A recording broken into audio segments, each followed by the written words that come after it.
Hey guys, how's it going? Welcome to my video. All right, I just want to give you guys a quick fix if you guys are in this situation. So a couple of days ago, I had this situation come up with my car. Previous to that, I had no issues. Car was driving fine. Matter of fact, it's been driving fine since I had it. The only thing that I actually had to change out within the last year was the battery. Other than that, I really had no issues whatsoever. So I was driving all day, went into supermarket, got some cherry ice cream.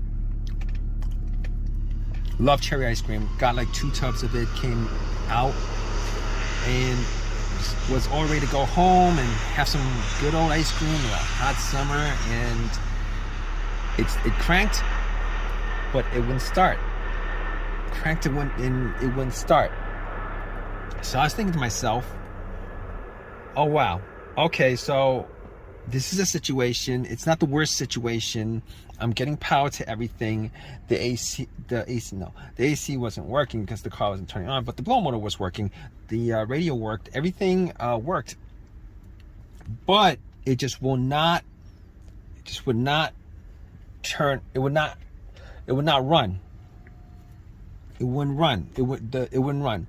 So here's this situation. I'm stuck with 2 tubs of ice cream. It's like 95 degrees out, and I didn't want to waste ice cream. So I'm like, all right, let me just do see if I can do a quick fix on this. Hopefully it was a quick fix. Maybe some weird thing. So I just kept on cranking it. Kept on cranking it like 6, 7, 8 times, hoping that it would start. It wouldn't start. So I was like, okay, so this might be more of a serious situation, because I was trying to get into neutral and all the other gears and try starting in neutral, and it didn't work. So I was thinking to myself, okay, hopefully it's not something too bad, because there's no check engine light on the dash. Okay, there's no check engine light on the dash. I was hoping it wasn't too bad. So and I specifically caught there's no check engine light on the dash. Didn't see any kind of red check engine light on the dash. So I was like, okay, all right, let's get to the battery and see if there's any issue with the battery, because it was changed out 6 months ago. Normally batteries last for 4 years, and it shouldn't go out within 6 months, within a year. So I was thinking to myself, hopefully it's something that's kind of simple. Maybe there's a little corrosion on the terminals. Maybe it wasn't tightened. Maybe there was some play on the terminals. So I was like, okay, got to the battery, and everything looked good. The terminal looked good. It was tight. I wiggled it. It wouldn't wiggle. As far as I could tell, there was no corrosion on the terminals whatsoever. And I did also make sure to check the negative line that went to the frame, make sure it's connected, make sure it's no corrosion, etc. And I was like, okay. Now I couldn't be 100% sure that it wasn't the battery. All the cranks that I was hearing were strong cranks. Now normally if the battery's kind of weak, I would hear like a weak crank, but I cranked it up like 8 times, and every single time it seemed to be really strong. So I was like, let me check this out further. Maybe I'll just turn on the headlights, and see if it's bright. And the headlights were bright. So I was like, here's the problem. All right, the battery seems to be good. Now, obviously at this point, I'm thinking 99% sure it's not the battery, like 99% sure it's not the battery. But I was thinking to myself, what if it could be the battery? You know, because I got to get this ice cream home. What if it could be the battery? All right, because it's 90 degrees out and there's no AC. All the windows are down. Ice cream is melting. And I'm thinking to myself, all right, I do have a jumper pack. One of those no-codes that I got from Walmart. Like when I had that battery issue, about a year ago. So I hooked it up. It was 75% loaded. Turned on. Try to start the car. Same thing. Nothing. No. It was a crank. No start. Same strong crank. No start. So I at that point I ruled out the battery 100%. 100%. I ruled it out. So basically, I got back in my car, really hot, and I was thinking, I gotta throw out this ice cream. It's like, I'm like 15 minutes into this hot weather, and got ice cream. It's gonna be melted within like 40 minutes. That's what I was thinking. All right, it was pretty soft, So I was like, maybe I should eat this ice cream. Maybe I just eat some of it and then throw some of it. But I'm getting off track right now. But I was thinking to myself, maybe it's the crankshaft, maybe it's the camshaft, maybe it's the mass airflow sensor, maybe it's any of those things with a sensor, and maybe it could be all those things. And I record to myself, you know what? There was no check engine light. I remember looking at the dash. For whatever reason. I remember looking at the dash and I didn't recall a check engine light because I would have noticed it. All right. And if any of those components, the mass airflow sensor, the crankshaft, the camshaft, the throttle position, if any of those sensors, any of those sensors had any issues whatsoever, for the most part, like 99% of the time, if any of those sensors has issues, there's a good chance 99% of the time that the check engine light will illuminate or at least blink. Now, I didn't have an OBD2 scanner on me to scan it all the way through, so I don't know that 100% for a fact, but I know that I could probably rule out most of those things. So at that point, I was like, I was sitting in my car. It was hot. I was thinking about calling AAA, and at that point, I was like, let me just eat some ice cream. I ate some ice cream. I filled my stomach up, trying to figure out what could be the cause of it. It could be a bunch of things, but I'm gonna go. I was going through the most obvious things that it could be. It could be, after ruling out the battery, after ruling out all the sensors because there was no check engine light. I was thinking, here's what I could. Here's what's left. All right, the fuel pump relay, the fuel filter. It's either not getting fuel or it's something electrical like a blown fuse or blown relay. Now, my next step was I went and checked the fuses and the relays. Now, all the fuses look good. I didn't have a fuse tester on me, but I looked at the fuse box just to make sure nothing looked like it was brownish or burnt or any of that nature, and none of it looked burnt. I didn't smell any kind of burnt coming from it. So I think maybe it's the fuel pump. It could be the fuel pump. Maybe it's the fuel pump relay. One of those things may have gone out. So I was thinking, I got back in my car. I tried to start. I actually tried to start my car, trying to listen to see whether there's priming at the fuel pump. Now, funny enough,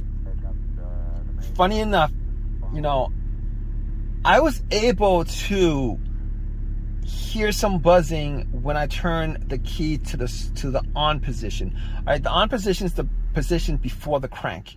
All right, it's before the crank. Turn it to the on position a couple of times. Turn it off. Turn it to the on position. Turn it off. Turn it to the on position a couple of times. And I was sitting in my car with my ice cream, melting ice cream. I had a plastic spoon. I was eating ice cream, and it was really good. And I was thinking to myself, all right, I could hear the fuel pump, like a whizzing motorized sound from the fuel pump. I could hear it. And at that point, I was able to rule out two things. I was able to rule out the relay. I was able to rule out the fuel pump.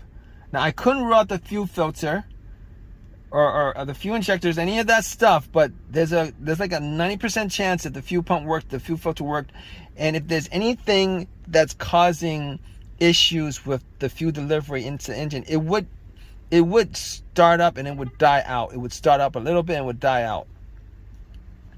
So I was able to rule all those things out. The fuses. Now I didn't have any testers on me, so I wasn't 100% sure that it was that it couldn't be any of those things. That wasn't like I would need to test it out to say it's 100% that any one of those components could be causing the crank no start issue. So I was sitting back and eating ice cream. I got to like half a tub left, and I was like, I'm gonna have to throw this out. Probably should call AAA.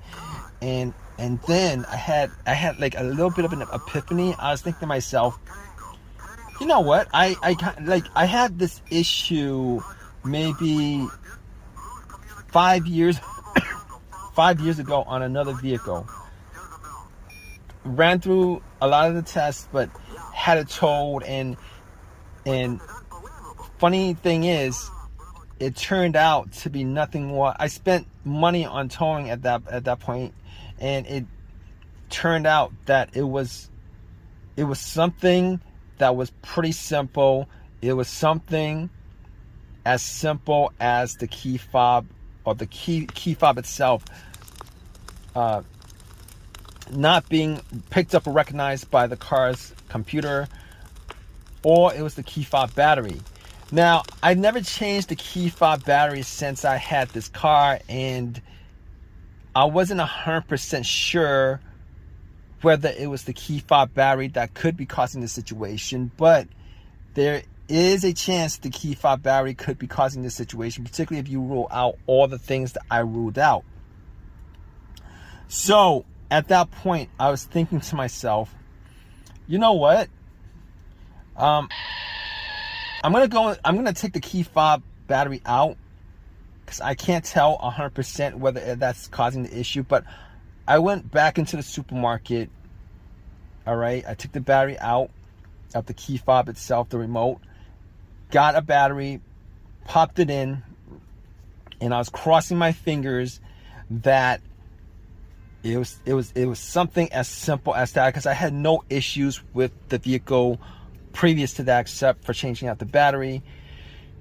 And guess what, guys? Once I got in and tried to start it, it cranked up. It cranked up immediately. It's cranked up ever since. I've had no issues whatsoever since. I've had no issues whatsoever since. It's as simple as that. So a lot of times, a lot of times, it could be one of the components that I went through, but sometimes it could be that as simple as your key fob battery that's causing the issue. So if you guys are in this situation, I'm sure you guys are, if you guys are watching this and you guys want to rule out something that could be causing your crank no start situation, and you guys want a very, very, very quick fix, definitely try this out. Okay, take the key, especially if you guys haven't changed the key fob battery in a while, take the key fob battery out and go to your local, wherever it is, CVS, and any place that sells these little flat batteries, buy yourself one of these batteries, replace it, pop it in, and try to start it. If it starts up, then you're all in the clear. Now, obviously, if you guys are still having a crank no start situation, then that's another issue. But if you guys are in that situation, you guys could probably rule out this key fob, low key fob battery, or dead battery on your key fob situation, which is definitely worth it to do. Because if you guys are in this situation where you guys are trying to troubleshoot issues, etc., this is probably one of the things that get to a lot of people, or get to most people, because when they come across this issue, they think that it's probably a component in the car that's causing it, and they won't actually go to other scenarios that might be causing it that has really nothing to do with the electrical or mechanical working of the car, but instead it's probably related to something that they wouldn't normally think or would be causing an issue like that. But anyway, I hope you guys have I hope this helps you guys out, if you guys are in this situation, and I hope you guys have this fixed. It's as simple as this. All right, if you guys have a comment, please definitely leave a comment in the comment section. Please subscribe, please give me a thumbs up, all that good stuff. All right, guys, take care.